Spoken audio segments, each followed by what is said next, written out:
Welcome to Let Me Fix This. Enjoy the video. You're starting by opening Instagram and getting to the account settings now. Tap your profile, then the menu icon and choose Settings. This gets you to Account Options. You need to be signed in and have access to the phone that can receive SMS. Once done, locate Personal Information or Account Settings where phone and email are listed, because that's where you'll change the number and trigger verification. Now you'll edit the phone entry. Open Personal Information or Account, then Personal Details. This is where the phone field lives. Tap the phone number, delete the old digits, and enter the new one in full international format so Instagram recognizes the country code. After you save, request the verification code. Instagram will send an SMS. Make sure messages aren't blocked. If you don't receive it, wait a minute and request another code. Complete the change by entering the verification code you just received.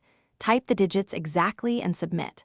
Once verified, Instagram updates your account, and you should confirm the number appears in Personal Information.